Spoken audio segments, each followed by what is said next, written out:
Cold और flu की वजह से बुखार हो जाना, हड्डियों में दर्द होना, दांत में दर्द होना। जी हाँ, आज की वीडियो में हम बात करेंगे ब्रूफन 400 mg टैबलेट के बारे में कि ये किन किन तकलीफ़ में जो है वो दी जा सकती है, इसका तरीका इस्तेमाल क्या है और उसके साथ साथ हम इसकी बात करेंगे इसके फ़ायदे और इसके नुकसानात के बारे में, और ये किन लोगों को रिकमेंड की जा सकती है और कौन लोग जो हैं इसको इस्तेमाल नहीं कर सकते। ये सारी डिटेल जो है आज की वीडियो में मैं आपके साथ शेयर करूंगी। ब्रूफन 400 mg टैबलेट जो है वो एक non steroidal anti inflammatory medicine है और ये जो दी जाती है ख़ास तौर पर पेन को रिलीव करने के लिए, उसके साथ साथ इन्फ्लेमेशन जो है उससे रिलीव के लिए जो है ये रिकमेंड की जाती है। अगर इसके फ़ायदे की बात करते हैं तो जैसे कि मैंने बताया कि ये एक non steroidal anti inflammatory medicine है, तो ये पेन जो है उससे रिलीफ देती है, जो कि एसोसिएटेड होता है विद ऑस्टियोआर्थराइटिस या रोमेटॉइड आर्थराइटिस जो है, जिसके अंदर हड्डियों के अंदर जो है जॉइंट्स में जो है स्टिफनेस हो जाती है, स्वेलिंग हो जाती है और आप जो है बहुत ज़्यादा तकलीफ़ में होते हैं। उसके साथ साथ जो है मेंस्ट्रुअल जो क्रैम्प्स हैं, पीरियड स्टार्ट होने से पहले आपको दर्द बहुत ज़्यादा होता है, या जब पीरियड्स स्टार्ट हो जाते हैं तो उसके बाद जो है फर्स्ट डे या और second day, first day specially बहुत ज़्यादा दर्द होता है,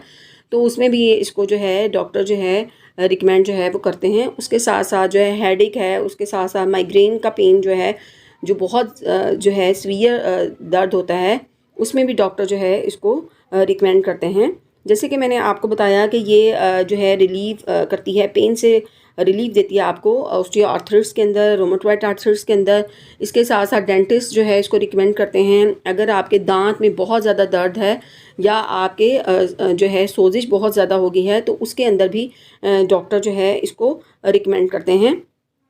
जॉइंट्स के अंदर स्वेलिंग है, जॉइंट के अंदर स्टिफनेस हो गई है, मसल जो हैं उसके अंदर स्वेलिंग या स्टिफनेस हो गई है, आपके लिए चलना जो है मुश्किल हो गया है, क्योंकि जो है रोमेटॉइड आर्थराइटिस के अंदर भी स्वेलिंग हो जाती है, आपसे चला फिरा नहीं जाता, आप अपने जॉइंट्स को जो है वो मूव नहीं कर सकते, इतनी पेन होती है, इन्फ्लेमेशन हो जाती है उन एरियाज़ के अंदर। तो उन तमाम कंडीशन के अंदर इसको रिकमेंड किया जाता है। उसके अंदर साथ साथ जो है आपको कोल्ड फ्लू के सिम्टम्स हैं, उसके साथ साथ आपको जो है फ़ीवर हो गया है, तो ये आपको जो है रिकमेंड करता है डॉक्टर, इस कंडीशन में भी आपको रिकमेंड जो है की जा सकती है। अब अगर हम इसकी डोज़ की बात करें तो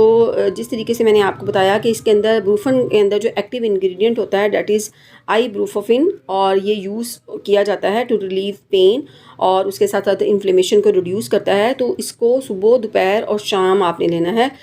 डॉक्टर आपके वेट के हिसाब से और उसके साथ साथ आपकी कंडीशन को देखते हुए इसकी जो है जो mg की क्वांटिटी है वो इंक्रीज़ करता है। 200 भी आपको रिकमेंड कर सकता है, 400 भी आपको रिकमेंड करता है। तो अब अगर हम इसके साइड इफ़ेक्ट की बात करते हैं तो इसके साइड इफ़ेक्ट जो है उसके अंदर जो है हार्ट बर्न हो सकता है, आपको उसके साथ जो है वो स्टमक जो अपसेट हो सकता है आपको, उसके साथ साथ जो है कॉन्स्टिपेशन का मसला हो सकता है, उसके साथ साथ आपको जो है वो नोशिया या वोमिटिंग जो है उससे आप जो है आपको हो सकता है। उसके साथ साथ जो है आपका जो है वो लॉस ऑफ एपिटाइट, जैसे कि मैंने आपको बताया, वो हो सकती है, भूख नहीं लगेगी, आपके सर में दर्द होगा, आपको डिफ़िकल्टी इन ब्रीदिंग होगी और उसके साथ साथ डिजीनेस जो है हो सकती है। तो ये सारे इसके पॉसिबल साइड इफ़ेक्ट्स में आते हैं। उम्मीद है आपको वीडियो अच्छी लगी। अगर अच्छी लगी तो इसको लाइक, शेयर और सब्सक्राइब ज़रूर कीजिएगा।